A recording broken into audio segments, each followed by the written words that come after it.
Bonsoir à tous, bienvenue sur Tropical Play pour la suite de notre campagne L'héritage des Tietamis en Nayan.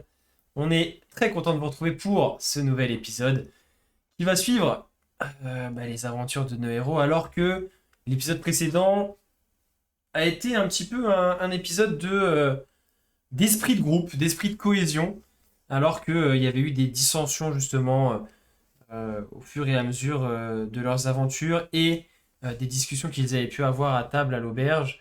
Euh, Gat a été un peu le centre de l'attention du village en début de nuit après son tir intempestif à la carabine. Il a pu être gentiment raccompagné à l'auberge pour retrouver Ivy,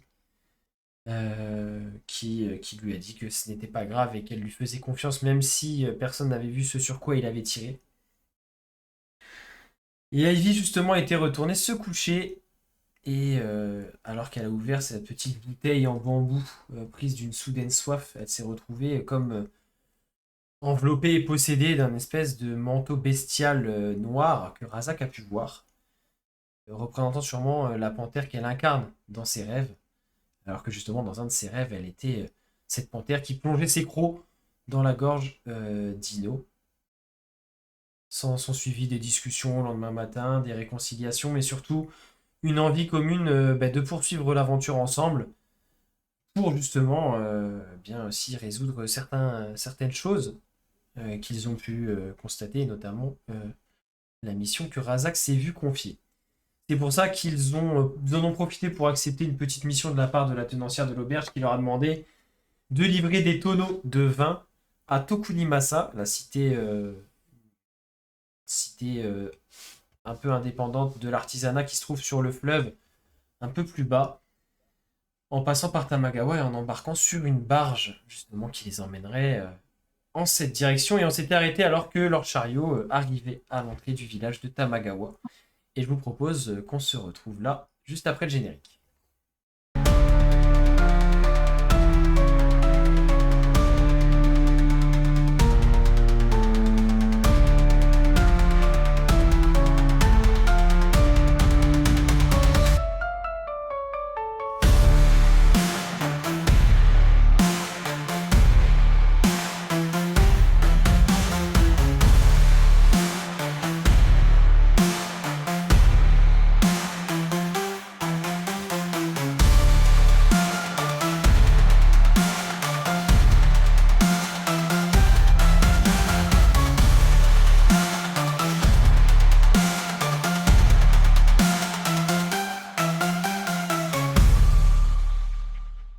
Et on reprend. Alors que votre chariot arrive en vue de Tamagawa, que vous approchez de l'entrée du village, Razak, toi tu es tranquillement sur ta monture. Je sais pas qui conduit le chariot d'ailleurs, je vous ai pas demandé. Bon, ça n'est pas forcément une folle importance, mais Gat parce qu'il a du mal à monter à cheval. ça me Et je semble, tiens ça me semble J'ai cohérent. attaché la bride Mais du qui tire cheval de Gat? trait à la selle du mien pour qu'il suive. Ok. Donc Razak, toi tu es légèrement devant le chariot, tu arrives tranquillement à l'entrée du village, tu ouvres un peu la route euh, justement pour Gat. Et tu t'y reprends à deux fois, alors que tu arrives vraiment tout début, à l'entrée de Tamagawa, tu vois donc cette route qui se prolonge en une espèce de grande rue tout droit. Si tu te rappelles la campagne précédente, c'était vraiment l'espèce de grande rue qui ensuite menait jusqu'au lac, en très légère descente. Donc tu le vois vraiment, tu as vraiment un point de mire sur ce chemin qui continue à descendre tout droit et le lac peut-être 1 kilomètre ou deux plus loin, tout au fond. Et donc, l'entrée du village se fait là, et ça s'ouvre un peu sur le chemin se confond un peu avec une petite placette sur la droite où il y a l'auberge de Tamagawa. Il y a quelques personnes attablées, et tu t'y reprends à deux fois, tu clignes des yeux, tu dis. Parce qu'en plus, t'étais un peu en train de penser à ça, à ta mission, à ce qu'elle allait faire, et tu as l'impression de reconnaître Akayami, cette Kuroshiro, qui est assise à une des tables de la terrasse de l'auberge la plus proche de par là où vous arrivez. Et qui tourne sa tête vers toi. tu te dis c'est vraiment elle, et tu clignes des yeux, mais d'un coup tu ne la vois plus, la table est vide, les chaises sont vides. Tu te dis bon, ça doit être ton esprit qui te joue des tours, tu restes méfiant. Ah, t'es mute, Paul, je crois. Mm. Vous avez dû entendre la grossièreté que j'ai dit alors que j'avais le micro coupé. Non, je descends de cheval. Ok, tu descends de cheval, tu fais arrêter le chariot du coup? Je vais confier le cheval à qui est le plus proche. Ok. Qui est le plus proche entre vous tous. Voilà. Et au moment où tu descends de Personne te dit. cheval, au moment où tu descends de cheval, d'un coup tout se fige autour de toi, genre comme si le temps s'arrêtait. Holy shit. Et tu vois d'ailleurs, t'es conscient, tu arrives à penser, Ouais. tu peux, tu as l'impression que tu pourrais parler, mais comme si le temps s'était arrêté, vraiment tu es figé dans l'instant, tu ne peux pas bouger.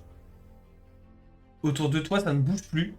Toute la scène, toute la ville, toute la vie s'est arrêtée. Tes camarades également. Exactement la même chose pour vous, les autres. Mais du coup, ça sort un peu de nulle part et vous vous rendez moins compte que Razak. Parce que lui, il a eu ce petit feeling-là. Et d'un coup, tu vois Akayami qui réapparaît, enfin en tout cas qui arrive dans ton champ de vision, devant toi. Cette Kuroshiro habillée d'une grande tunique dans des tons gris et rouges. Et chose qu'il n'y avait pas la dernière fois que tu l'avais vue, elle a des. Alors, elle avait déjà les yeux un peu rougeâtres, c'était sa couleur d'yeux un peu naturelle, mais là, il semble légèrement plus intense que la dernière fois que tu l'as vue. En dehors de ça, elle a toujours la même apparence. Et elle s'approche, et elle ne semble pas affectée par cette espèce d'arrêt du temps. Et elle va s'approcher de toi, arriver à peut-être 5-6 mètres, s'arrêter, croiser les bras, l'air un très léger sourire aux lèvres, l'air légèrement satisfait. Ah, Razak, ça me fait plaisir de te voir. Je sais que tu me cherches d'ailleurs, donc je vais te faciliter la tâche. Et tu vois avec ses mains qu'elle se monte comme ça. Me voici. Oh, ne te force pas à essayer de me répondre, tu ne peux pas, j'ai le temps comme tu peux le voir. Je suis devenue la vraie servante de notre divinité Nomichikan. Et n'en déplaise au Sunadokei, qui ne voit rien, comme je te disais, pire, ils desservent la grande hirondelle en la gardant en cage. Je suis au-dessus de tout ça désormais. Nomichikan a placé sa confiance en moi pour l'aider et retrouver son pouvoir et son contrôle sur le temps qui passe. Oh. Je sais que ton endoctrinement ne te permettra pas d'ouvrir les yeux par toi-même, alors je pense que je vais t'aider. Tes amis vont t'accompagner. Tu sens que tu as envie de répondre, tu aimerais répondre, mais rien ne se passe, tout est figé. Tu te sens bloqué, coincé. Le temps est arrêté complètement. Sauf pour elle, qui saisit une poignée de sable dans sa poche, un sable doré et légèrement brillant. Et elle le jette, et en fait, ça se disperse et ça vous asperge tous. En fait, ça retombe en film, lui sur vous. Et tout se trouble autour de vous. Vous êtes toujours dans cette espèce de... coincé, comme si vous ne pouviez... Enfin, vous sentez que quelque chose se déroule, mais comme si pour vous, tout s'était arrêté. Ça se brouille. Et d'un coup, vous vous retrouvez tous dans une cité. Alors, vous vous retrouvez tous sans vos chevaux, vraiment juste vous 5. Dans une cité très animée. Entre quelques maisons au toit de tuiles. Vous retrouvez, vous sentez que le temps s'écoule de nouveau normalement et que vous retrouvez l'usage de la parole, vous pouvez bouger. Par contre, c'est assez étrange parce que c'est comme si vous, quand vous regardiez entre vous, vous étiez normaux, mais que tout le reste, toute la scène, tout l'endroit où vous êtes, vous semble légèrement fade, comme si c'était quelque chose que vous voyez à travers comme s'il y avait un léger voile, comme si on avait baissé un peu la saturation de ce que vous voyez, en gros. Oh, le filtre sépia. Légèrement, ouais, très légèrement ça. Vous sentez qu'il y a quelque chose qui va pas, que vous n'êtes pas dans... Bref, voilà, vous êtes ailleurs. Et ça vous paraît être... Déjà, Déjà, c'est en 144p, donc bon. Non. Et la scène, donc vous êtes dans une espèce de petit... Alors soit une petite ruelle, une petite placette entre plusieurs maisons. Et ce qui attire votre attention, c'est que sur votre gauche, la maison qui est sur votre gauche, il y a de la poussière qui s'élève un peu du toit. Et d'un gros trou qui se trouve dans les tuiles de ce toit. Et la porte du coup du rez-de-chaussée, et la porte en bois est un peu ouverte comme s'il y avait eu un espèce de souffle qui l'avait ouvert vers l'extérieur. Et donc vous voyez à l'intérieur un homme en armure, barbu, qui est allongé dans les décombres. Comme s'il était tombé du ciel à travers ce toit. Et cet homme ressemble étrangement à Razak. Merde.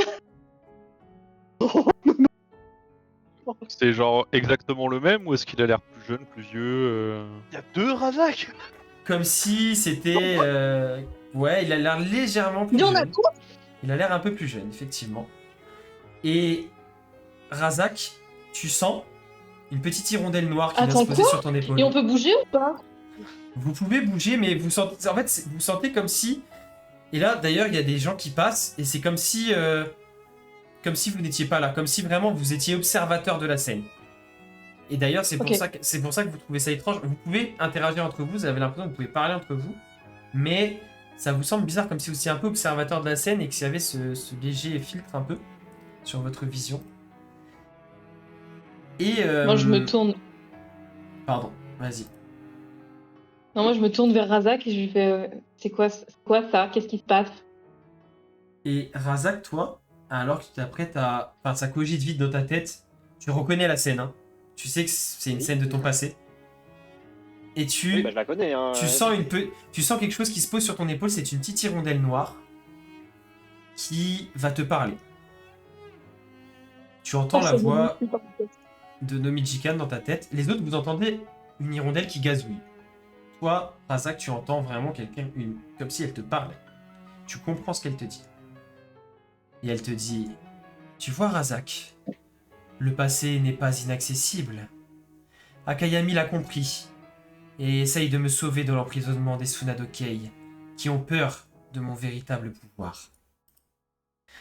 Et alors que tout chamboule dans ta tête, toutes ces questions se posent sur mais pourquoi je suis là, pourquoi je revois ça, mais qu'est-ce que les autres font ici également? Tout se brouille à nouveau.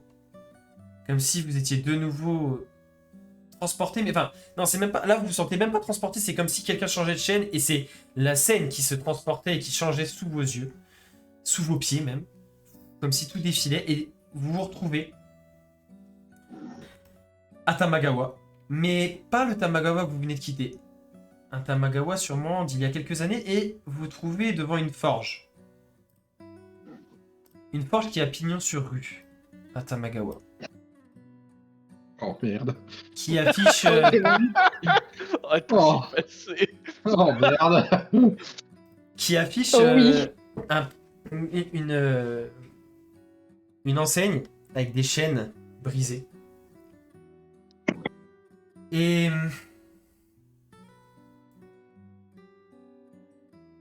un demi-orc massif en tablier de forge a l'air de chercher quelqu'un en criant « Ino!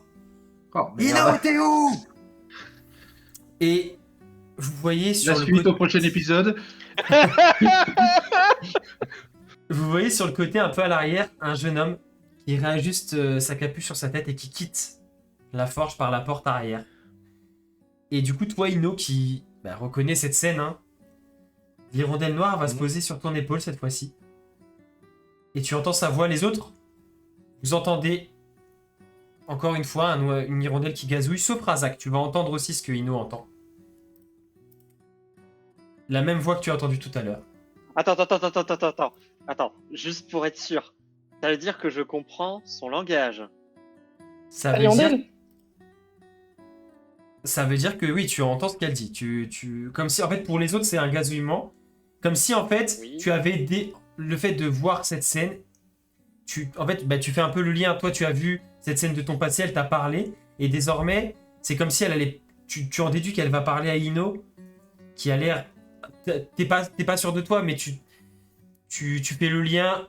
Ino a parlé de Tamagawa qui s'était lié à son passé, qu'il avait pas trop envie de venir, etc. Tu fais un peu le lien dans la tête et tu te dis, mais attends, peut-être que elle aussi lui parle de son passé et que du coup, on est tous les deux maintenant capables de comprendre ce qu'elle nous dit, ou en tout cas, que elle volontairement fait en sorte qu'on comprenne ce qu'elle dit plutôt, et que les autres n'entendent qu'un oiseau qui gazouille. Et donc, vous entendez tous les deux, mais c'est plus clair pour toi, Ino, puisqu'elle te parle vraiment directement à toi. Toi, Razak, tu l'entends comme si tu étais à quelques mètres. Et tu entends tu regrettes, Ino? Tu sais qu'on peut y remédier, ton passé n'est pas un fardeau. C'est une opportunité. Et Razak, ce que tu vois aussi, c'est que autour d'Ino, à côté de l'hirondelle noire qui est posée sur son épaule et qui lui parle, il y a une hirondelle beaucoup plus blanche qui essaye d'intervenir, comme si elle tournait autour et essayait de venir se poser sur Ino, et elle se heurte à une espèce de sphère d'aura noire autour de l'hirondelle noire et que elle est repoussée, rejetée. Et Ino, alors que tu pourrais même vouloir répondre ou essayer de comprendre ce qui se passe, ou t'es même sous le choc, tout se trouble à nouveau. Vous semblez encore une fois légèrement juste au-dessus de la scène qui se déroule et tout défile en dessous de vous, tout se trouble de nouveau. Et au moment où vous semblez changer d'endroit, de temps, de scène qui se déroule sous vos yeux, vous entendez des bribes vraiment en écho dans vos têtes, des voix de vos proches, mais des choses qui vous ont été dites dans le passé, comme si des choses vous revenaient en tête, des échos des voix de vos proches à différents moments de vos vies. Pendant ce temps-là, toi, Razak, tu entends la voix de Nomijikan, mais différente. Elle semble plus douce que celle qui t'a parlé tout à l'heure. Lointaine, et comme si elle avait du mal à arriver jusqu'à toi. Ne l'écoute pas, elle veut contrôler. Et ça coupe. Alors que tout se brouille et la scène redevient claire sous vos yeux, et vous vous retrouvez à Tamaori dans la zone des entrepôts. Non, pardon, j'ai été un cran trop vite. Non, c'est ça. J'ai rien oublié. Si, pardon, non. Vous vous retrouvez pas à Tamaori, pardon.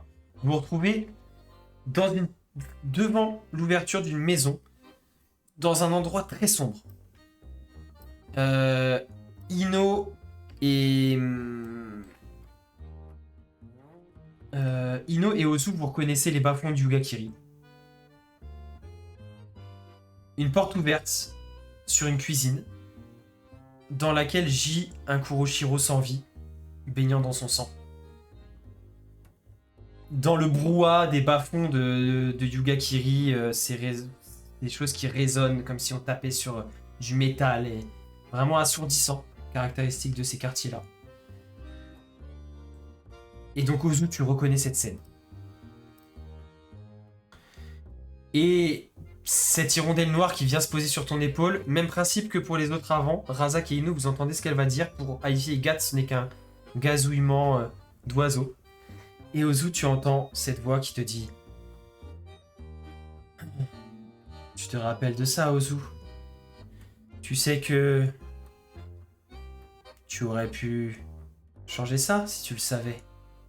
Tu sais que Dale aurait pu tourner différemment si tu avais entrepris les choses plus tôt, si tu l'avais aidé plus tôt. Ce n'est pas immuable. Le passé, on peut toujours y remédier. Et donc Razak, toi tu es légèrement derrière, donc Ozu est proche de l'encadreur de la porte, il semble observer cette scène presque religieusement avec cette hirondelle noire posée sur son épaule, et tu vois encore cette hirondelle blanche presque épuisée qui essaye d'accéder à l'autre épaule d'Ozu et qui se heurte à cette sphère. Faut s'imaginer en termes de vraiment visuel, je sais pas si vous voyez dans le Hobbit quand Gandalf se fait un peu attaquer par l'espèce d'aura de Sauron là, et qu'il a une espèce de sphère qui le protège.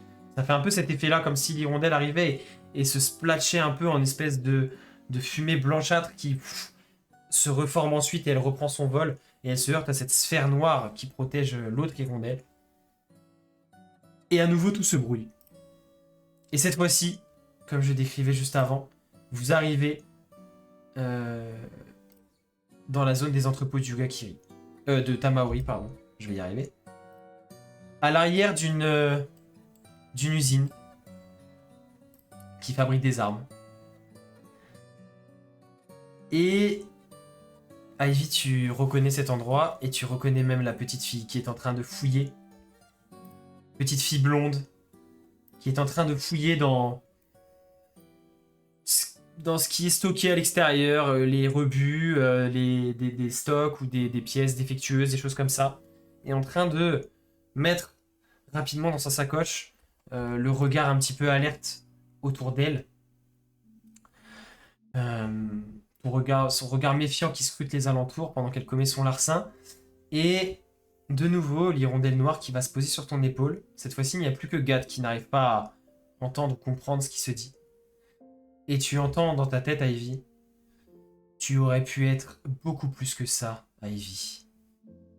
Tes choix passés ne sont pas irréversibles. Et t'entends une voix assez semblable, mais beaucoup plus lointaine, mais fondamentalement plus douce. Non, Ivy, ne l'écoute pas. Regarde les choses positives que cela t'a apportées. Cette voix s'estompe alors que vous reconnaissez l'alpheline plus jeune, Aria, qui sort par la porte arrière de l'usine et s'avance doucement vers la jeune Ivy. Et tout se trouble à nouveau. Les scènes défilent sous vos yeux, mais toutes floues.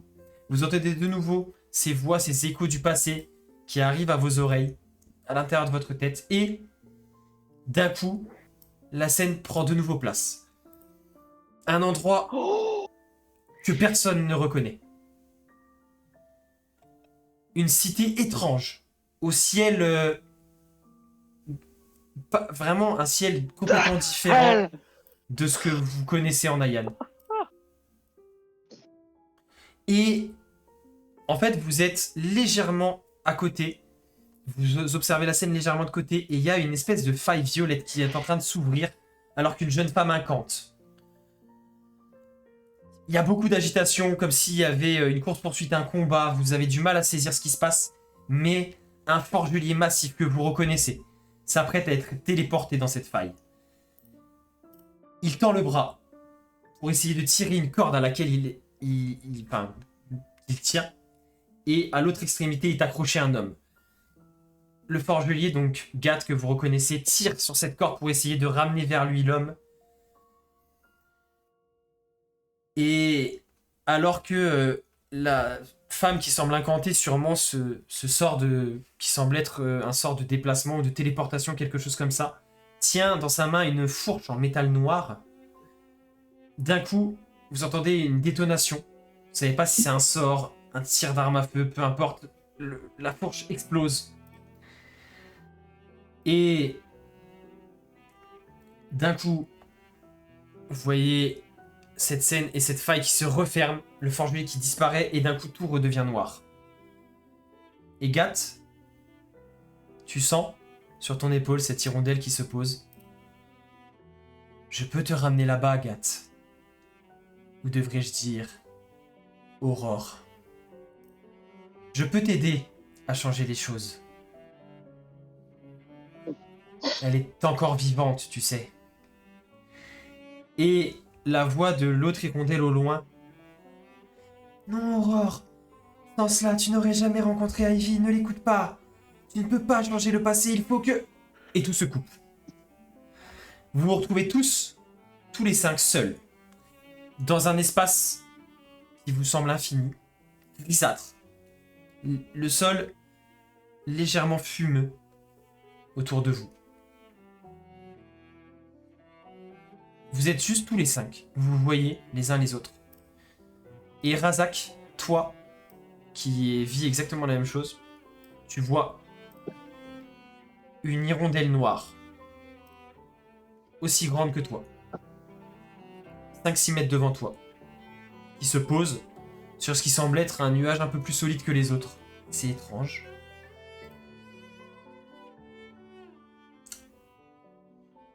Tu viens de voir les pouvoirs que les Tsunadokei m'ont confisqués. Tu sais très bien. Là, les autres, vous entendez juste un espèce de brouhaha et comme si des nuages... Là où Razak, donc face à lui, voit l'hirondelle, vous voyez des volutes de fumée qui bougent.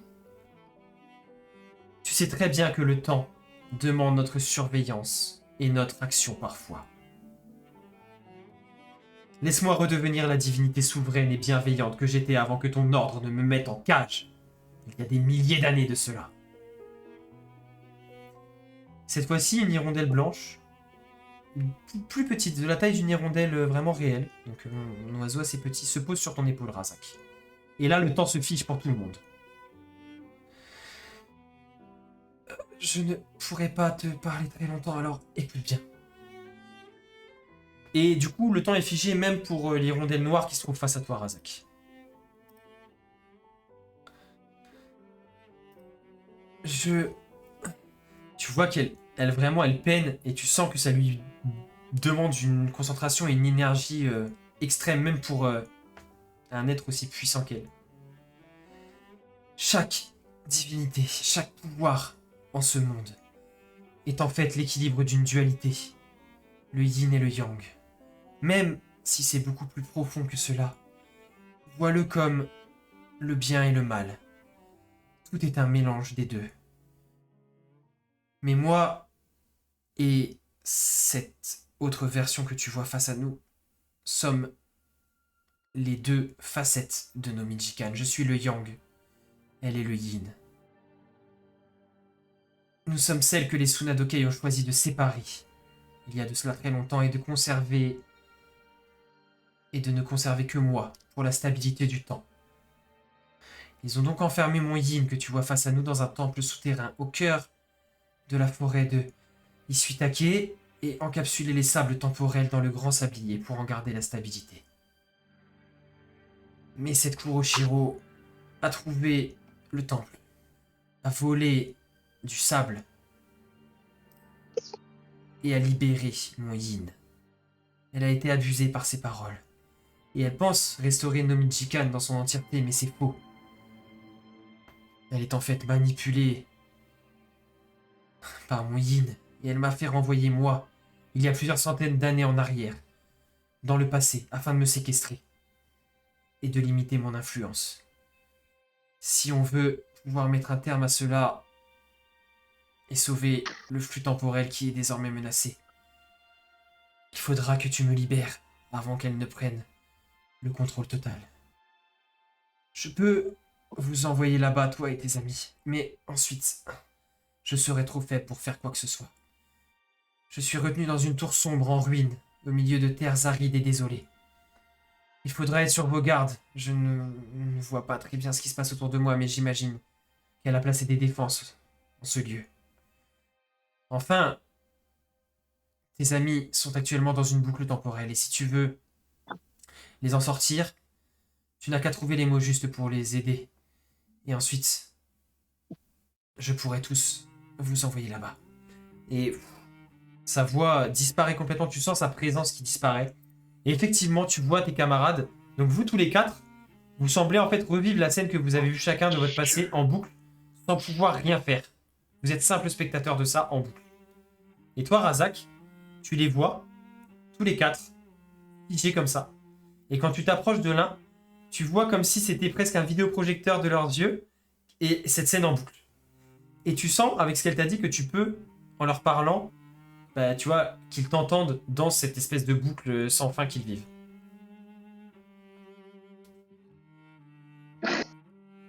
Pardon. Pendant que Oh, l'hirondelle misère. noire face à toi est toujours figée, que tout est figé autour de toi, seuls les petits volutes de fumée au sol continuent de bouger paresseusement. Et sinon, tout le reste autour de toi est figé. Et tu es seul aux commandes.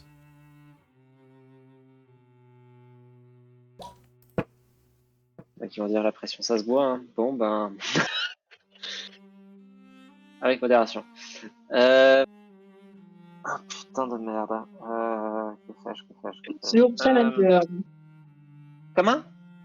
Choose your challenger. Échec de la quête.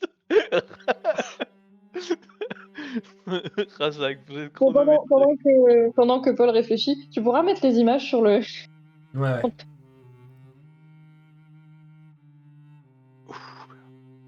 Hmm.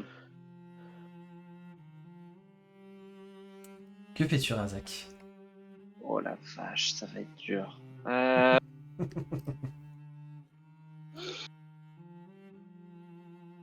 Par rapport à... Alors, pour être sûr de bien comprendre, je suis face à cette bestiole qui est à peu près aussi grande que moi. Ouais, mais elle est complètement figée. Après t'avoir Ok. parlé et une fois l'intervention de l'autre qui a sûrement tout donné, toute son énergie pour essayer de justement te laisser ce laps de temps pour pouvoir agir et qu'elle puisse t'envoyer toi et tes amis dans le passé. Réellement dans le passé cette fois-ci. Et pas juste Yep. dans des projections. Ok. Et tout le monde, où qui sont par rapport à moi? Donc en gros, toi tu es... En fait vous étiez tous les 5 à peu près dans la même disposition, en fait pas forcément alignés en randonnion, mais tu vois tous les 5 à peu près groupés. Oui. Et toi tu étais légèrement en avant face à cette Ouais. hirondelle noire qui est à peu près à 5-6 mètres devant toi. Et tes amis sont tous là, debout, autour de toi, à quelques mètres les uns des autres, figés. Et le regard vraiment fixe droit devant eux, en train de vivre en boucle ces scènes. Et quand tu t'approches de l'un ou de l'autre, d'un coup, ça t'apparaît légèrement comme un vidéoprojecteur qui se projette en hologramme devant eux. La scène qu'ils sont en train de revivre en boucle que tu as vu aussi tour à tour tout à l'heure. Chacun la leur, du coup. Ok. Oh putain. Et du coup, Euh, les derniers mots qu'elle t'a dit, c'était que tu n'as qu'à trouver les mots justes pour les aider et les libérer de leur boucle afin qu'ils puissent t'accompagner. ah. Oh misère, les mots justes. Ok. Euh, Bon courage. je vais m'amuser, putain. Mm. Je vais aller vers le bout du convoi, Mhm. où j'imagine que se trouvent du coup Ino et Ozu. J'imagine que Oui. c'est eux qui sont plus vers l'arrière. Peu importe, tu me dis vers qui tu préfères te diriger et après, enfin, ils sont tous. Ok. En fait, il n'y a plus le Vers, chariot ni rien, là, il y a juste vous. Hein. Oui, mais c'est dans l'ordre. En fait, dans Ouais. l'ordre. Moi, je suis devant. J'imagine qu'il y a Ivy pas trop loin derrière. Ensuite, Ouais, Gat et après. ouais, oui, on peut considérer ça si tu veux. Ok. En fait, l'idée c'est que je passe devant tout le monde pour regarder en fait, si tu veux, pour voir. Et forcément, je vais vers le bout.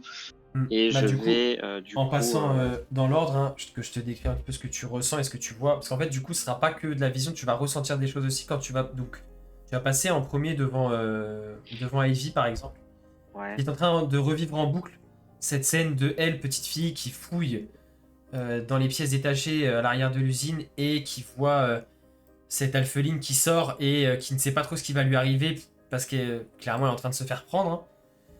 Hein. Ouais. Et tu ressens Ivy qui... D'ailleurs, Ivy, tu peux nous dire quel sentiment te fait remonter cette scène? Est-ce que c'est de la peine? Est-ce que c'est un sentiment plus positif? Est-ce que c'est du regret par rapport à ce qui s'est passé? Est-ce que si tu avais pu changer quelque chose, tu le ferais? Par rapport aussi à ce que vous a... Je vous dis ça pour tous parce que ce sera un peu pareil par rapport à ce que vous a dit la, du coup la version Yin pardon, de Nomichikan, la version noire, qui vous a parlé à chacun. Je ressens Ivy à ce moment-là. En fait, c'est que c'est un souvenir spécial parce que c'est celui qui a tout commencé. Donc, en fait, c'est un peu le canalisateur de tout. C'est-à-dire qu'elle ressent à la fois de la tristesse, de la colère, de la peur, beaucoup de peur. Je pense que c'est le sentiment qui domine, de l'abandon et voilà, la joie, quoi. Mais en même temps, il y a un soupçon d'espoir en dessous. Alors, au moment où notamment Arya apparaît dans le souvenir juste avant qu'il reboucle, il y a un soupçon d'espoir.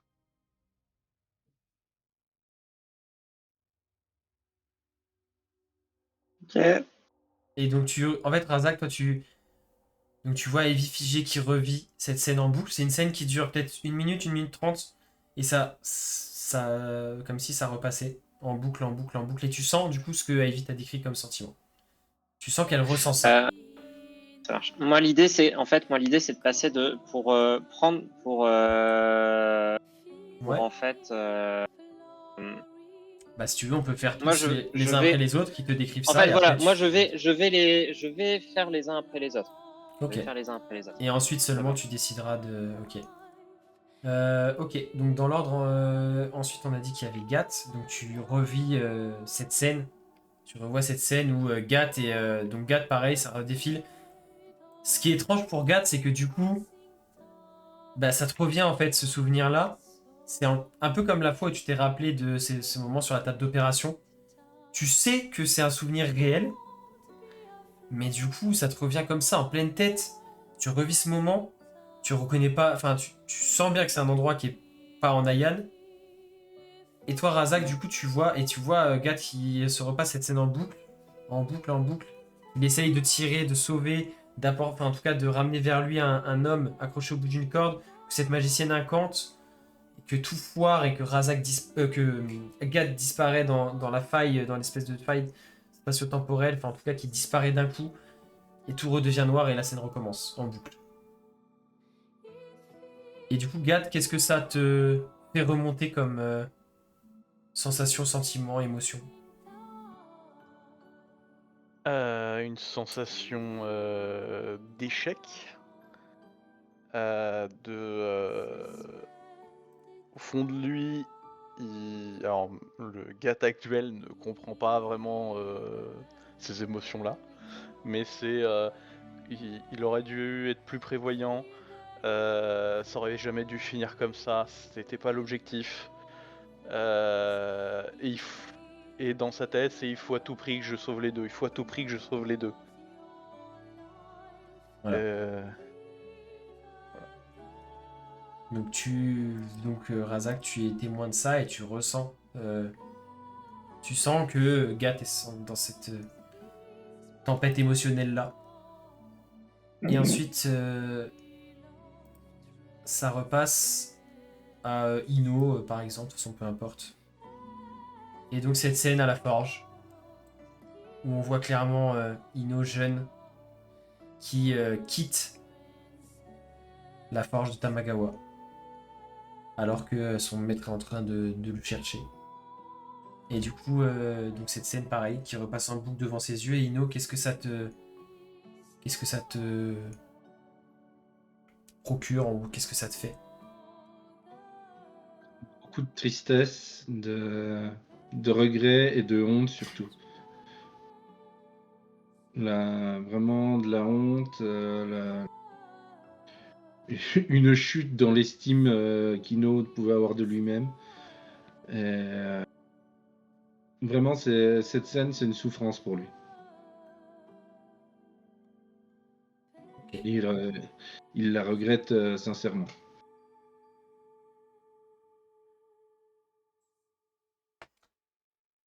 Donc Razak, tu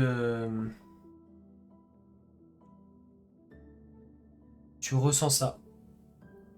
Et enfin, quand tu arrives à la hauteur d'Ozu, tu revois cette scène sanglante de ce Kuroshiro adulte, hein, qui est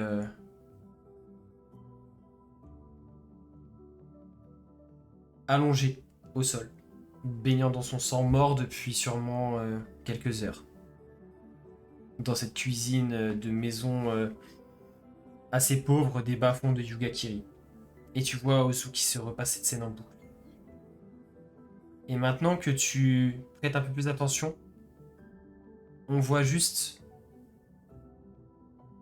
les pas d'un... On voit disparaître dans l'escalier qui monte à l'étage les pas d'un humanoïde. Toi, Osu, tu sais très bien que c'est toi à l'époque qui monte à l'étage dans la chambre. Et du coup, Razak, toi, tu vois cette scène qui se repasse en boucle devant les yeux d'Ozu. Et Ozu, du coup, quels sont tes sentiments et tes sensations, tes pensées?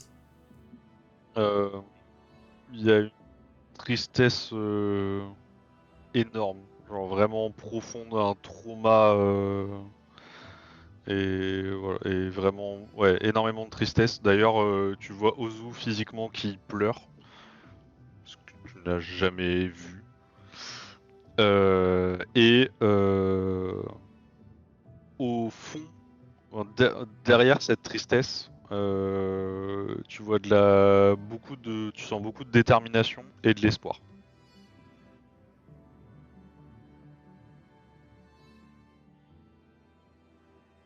Et voilà, Razak, tu as fait ton petit tour des Allez, émotions de à toi, tes champion. amis. Allez, bon courage. Zach va se mettre face à Ozu. Je vais mettre la main sur l'épaule. Et je vais le regarder droit dans les yeux. C'est normal que la mort de quelqu'un puisse nous attrister. Et c'est quelque chose qui arrivera toujours. On ne peut pas contrôler ça. Pas toujours. On peut contrôler ce que l'on ressent. On peut contrôler ce vers quoi on veut avancer. Et je t'invite à continuer à avancer avec nous. Et du coup, Ozu, toi, À te tu, raccrocher à cet espoir que tu as encore, que je sens. tu ressens, et ce sera pareil pour tous les autres quand Razak interviendra. Toi, tu es vraiment encore spectateur de cette scène qui passe en boucle, et tu sens juste une présence apaisante en fait, tu reconnais, comme si tu reconnaissais l'aura de Razak qui t'enveloppe légèrement, et tu entends la voix de Razak qui résonne comme si elle résonnait dans toute la scène que tu vois. Et tu entends ces mots. Et d'un coup, tu te sens aspiré à l'extérieur de cette scène vers le haut et tout se brouille. Et Razak, tu vois la silhouette d'Ozu qui brille légèrement en blanc et commence à doucement se troubler. Et tu entends une dernière fois la voix de Nomijikan, blanche du coup, le yin, le yang, pardon, qui te dit oui, c'est ça, exactement. Et elle disparaît à nouveau.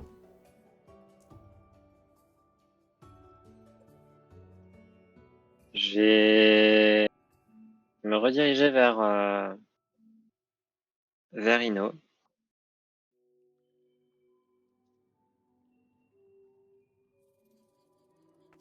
Et donc, si tu veux, je te remets la scène correspondante.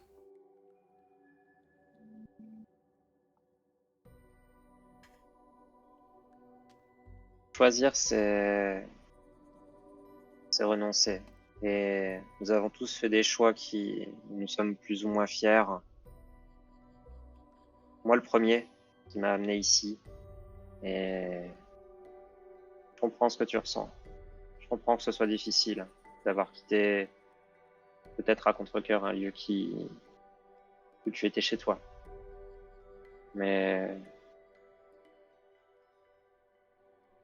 avancer, c'est ce qui nous permet de mieux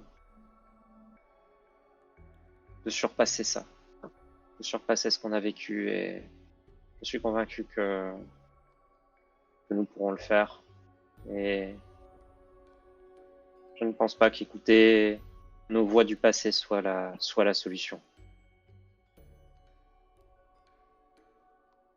Et Ino, tu ressens du coup cette honte, ces regrets qui légèrement, comme si on passait une espèce de main douce et chaleureuse dessus.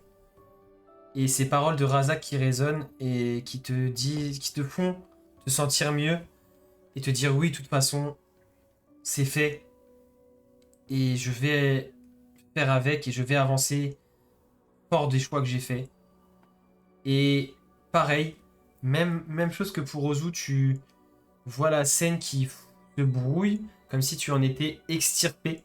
Et pareil, Razak, tu revois la même chose, tu vois la silhouette d'Ino qui brille légèrement de blanc et qui commence à se troubler doucement.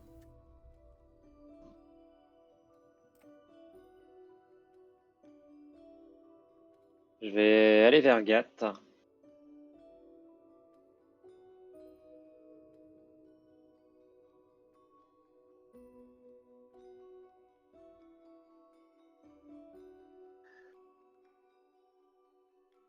Ça ne...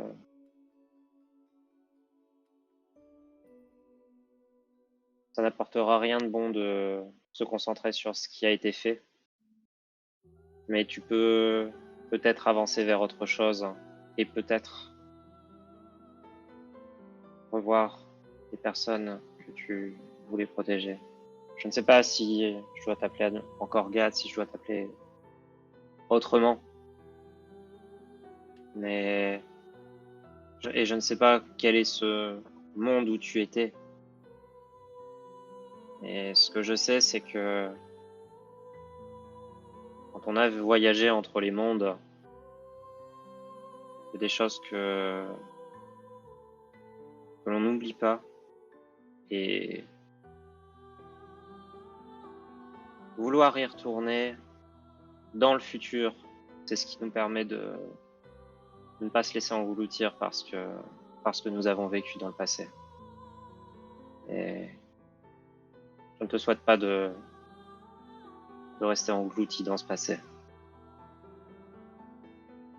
Et Gad, toi aussi, tu ressens cette présence apaisante et chaleureuse de Razak, ces paroles qui résonnent dans ta tête et qui, du coup, particulièrement toi, vu que ce souvenir vient de te revenir, vont vraiment venir donner un sens à ça et t'inciter à te dire oui, ok, c'est arrivé, c'est le passé, mais c'est pas pour ça que je ne peux rien y faire et maintenant que je m'en souviens, je vais pouvoir agir.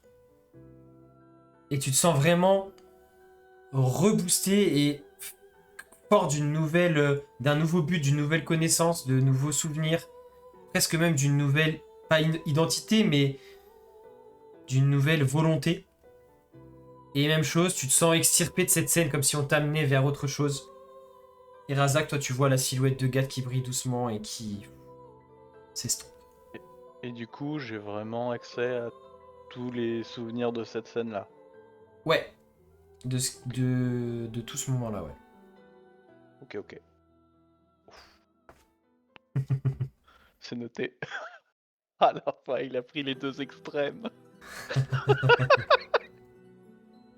Ah, le bien. C'est beau. C'est beau. Et on a fait les 4. je vais me diriger vers Ivy. Ah oui, non, il reste Ivy, pardon. Et moi, je suis là. Meilleur pour la fin. Oui, c'est elle qui avait décrit en premier, mais du coup, c'est elle que tu fais en dernier, effectivement.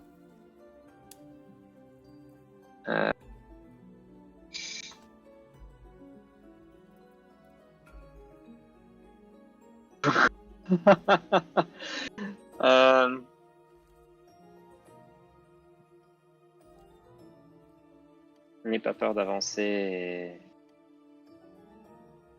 tu verras que l'avenir peut nous réserver de belles surprises. Je pense que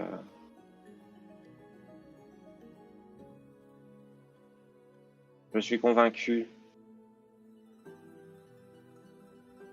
qu'ensemble, tous ensemble, nous pourrons surmonter ce que nous avons vécu et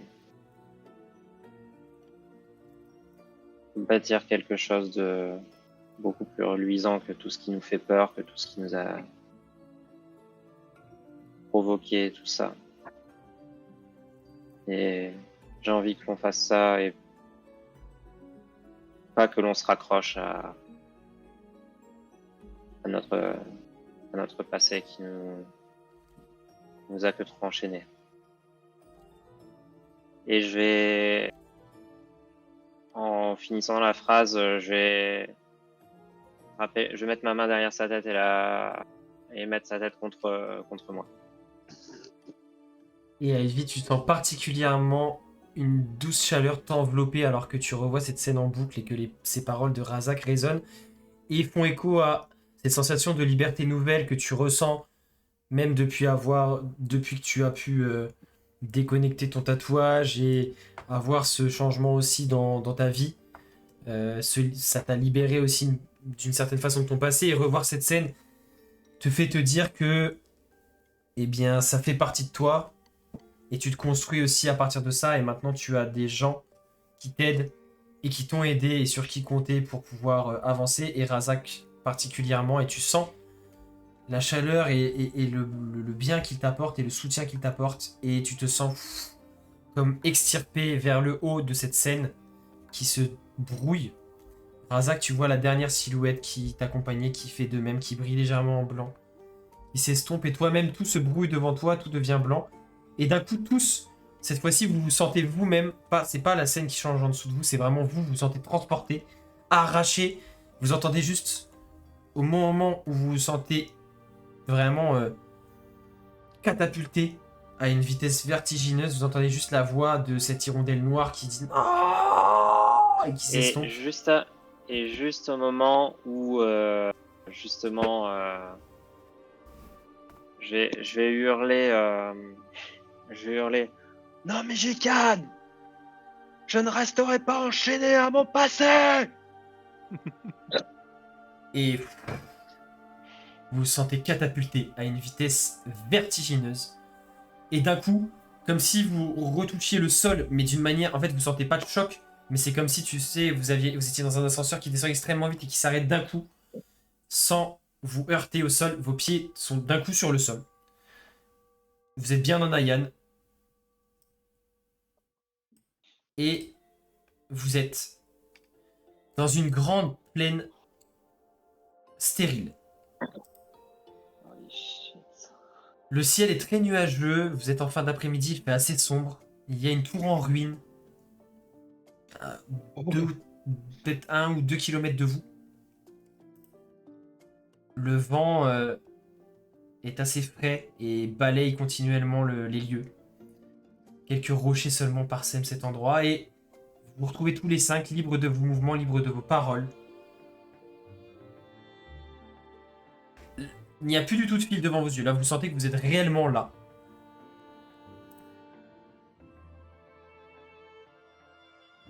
Et pour ceux...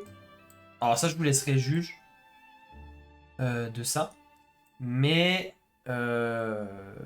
potentiellement, vous pouvez savoir ou avoir déjà vu ou entreaperçu ou lu que c'est la tour qui est au sud, la tour en ruine qui se trouve assez loin au sud de Watani, dans des plaines vraiment très, très arides, très stériles.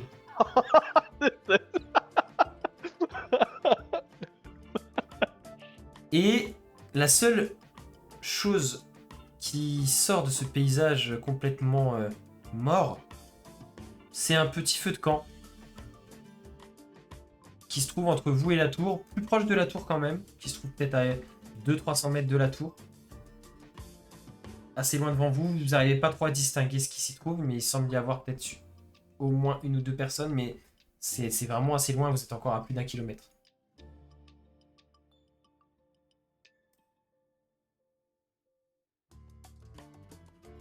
Quand je reviens à moi, j'attrape Razak par le col. Par le col Et... du cou, Hein? par le col de l'armure. Ouais, voilà, ouais, au niveau du plastron, quoi, je l'attrape. Et je lui dis... Je veux dire, hurle. t'es comme ça en train d'essayer de l'attraper, c'est ça? Alors, je change de forme. Oh shit. Vous me voyez passer. Alors, à savoir que quand je change de forme, mes caracs. Enfin, ça c'est d'un point de vue règle, mais mes caracs ne changent pas. Donc, je peux avoir la forme d'un demi-orc. J'ai toujours 8 en force. Ça ne change rien. Mais pour l'absolu de cinéma, on va dire. Et tu oses appeler ça un demi-orc. Oh là là. Voilà, et du coup je t'attrape par l'armure et je te hurle, toujours les joues baignées de larmes. Fais-la revenir, fais revenir l'hirondelle noire. Comment on peut modifier ce passé là? Moi, je me reviens à moi aussi et je me précipite pour essayer de séparer, tu sais. C'est juste le temps de revenir à toi. Oh putain. Je lui fous une grosse claque. Ah bah super, bonne ambiance. Non létale, mais une claque quand même. Je précise. Ouais, vraiment, l'ambiance est. Elle s'est Papa, pété la papa, gueule d'un Gio. coup. Oh, les montagnes russes, les gars. Et un tente. En même temps, vous avez vécu quelque chose de sacrément intense. Ah oui, oui, mais là, Ah, mais Ozu recule du coup parce que il peut faire 3 mètres sur 2, il a toujours 8 en force et 10 en Ozu constitution. reprend ses esprits. Voilà. Non, Crache il une reprend dent. pas ses esprits en revanche, mais il va s'effondrer au sol et s'effondrer à genoux, reprendre sa forme de Tiflin et supplier en sanglots. Fais-la revenir, je t'en supplie. Et ça va t'apporter quoi?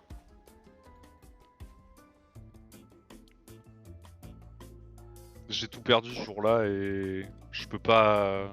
Si j'ai la moindre chance de modifier ça, Et qu'est-ce que t'as gagné depuis? rien qui ait comblé cette cicatrice. Alors là, je parle distinctement, mais il faut imaginer que c'est vraiment entre deux sanglots. C'est compréhensible, mais c'est voilà, c'est vraiment dans des hoquets. Là, vous voyez Razak, pas hors de lui, mais vraiment sur les dents, vraiment sur les nerfs.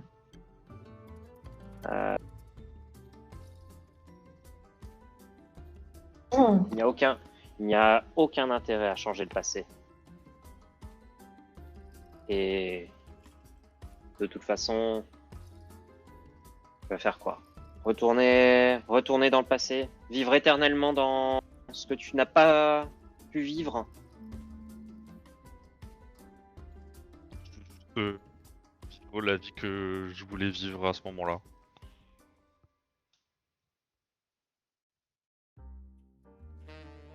Tu ne pourras pas changer le passé.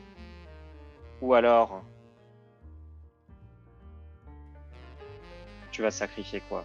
Ce que tu es, ce que tu es devenu. Tu vas sacrifier tout ce que tu as connu jusqu'à maintenant. Sans aucune hésitation.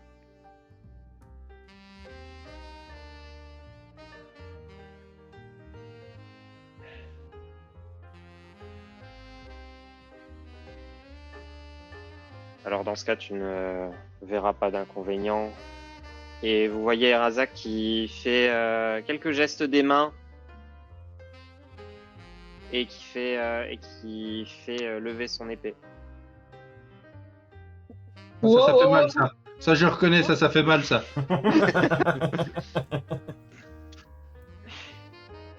Moi, je me mets entre les deux, j'en ai rien à foutre.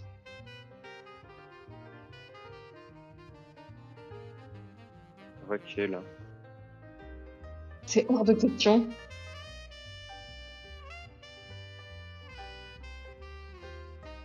Et il est hors de question de changer le passé, de retourner dans le passé, ou de faire quoi que ce soit avec le passé. Il n'a jamais dit qu'il allait le faire. Tu te rends compte de ce qui vient de se passer, de ce qu'on a vécu? Oui, Laisse je lui m'en rends tendre. compte. Je l'ai vécu aussi. Laisse-lui le temps de redescendre.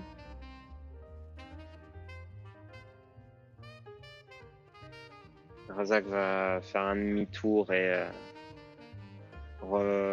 rengainer d'un geste son épée avec un.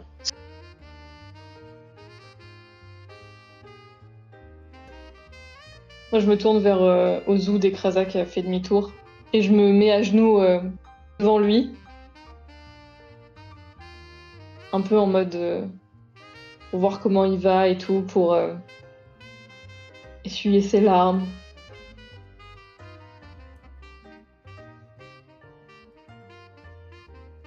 Il est à peu de choses près catatonique. Vraiment à genoux, la tête dans ses mains, il va relever quand tu vas t'agenouiller. Enfin, relever son visage, le visage va se relever, mais il n'y a pas plus d'expression que ça. Il est ouais, vraiment ailleurs quoi. C'est Je vais juste prendre son visage dans mes mains et genre essuyer ses larmes en répétant en boucle ça va aller, ça va aller. C'est pas ce qu'il fait, tu sais, puis je lui parle comme ça.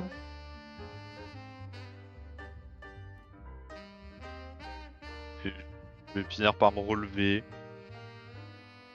ramasser sac, mon sac à dos métronome, euh, le remettre sur mon dos et dire ouais ça va aller.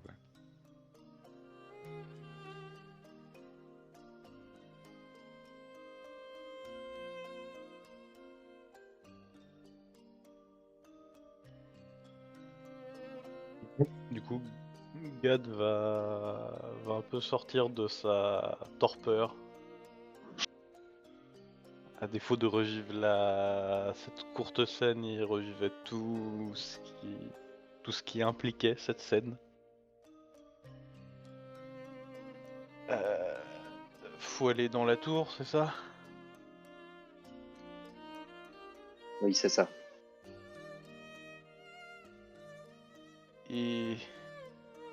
Et l'oiseau noir, il faut l'attacher, Ne pas l'écouter. Ce sera déjà bien, Gat. le déplumer. Déjà, si nous ne l'écoutons pas, ce sera beaucoup de choses. Et Gad va se tourner vers les autres et prendre le temps, voir s'ils vont à peu près bien. Voir Ivy qui prend soin d'Ozu et... Bon. Eh ben allons voir le piaf. Et Gad va se diriger vers la tour. Je lui emboîte le pas et je marche au même niveau.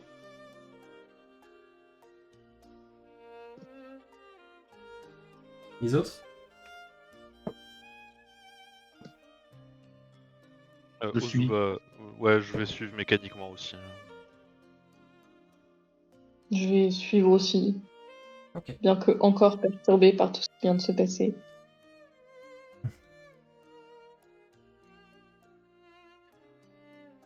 Et donc, vous dirigez vers la tour.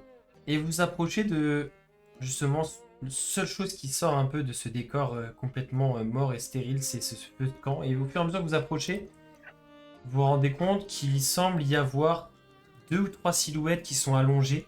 Alors, difficile à dire, au fur et à mesure que vous approchez, vous discernez ça. Et une silhouette, sûrement féminine, ou alors mage, ou alors homme mage, avec une robe. Est-ce que vous voyez ça? Alors que vous avancez petit à petit. Et vous arrivez à l'entrée de ce qui semble être ce petit camp de fortune installé là. Avec un petit feu qui brûle dans cette fin d'après-midi assez sombre. Et effectivement, il y a 3 corps inanimés de ce qui semble être des soldats C'est sûr. en armure. Difficile à dire s'ils sont juste inconscients ou bien morts. Et assise près du feu, dans une robe violette, Non, Oh bordel. une femme brune est en train de lire un livre. Vous voit arriver, ne daigne pas se lever, vous regarde en haussant un sourcil et dit simplement « Vous n'avez pas l'air d'être d'ici, vous. » Et la suite. Au prochain épisode.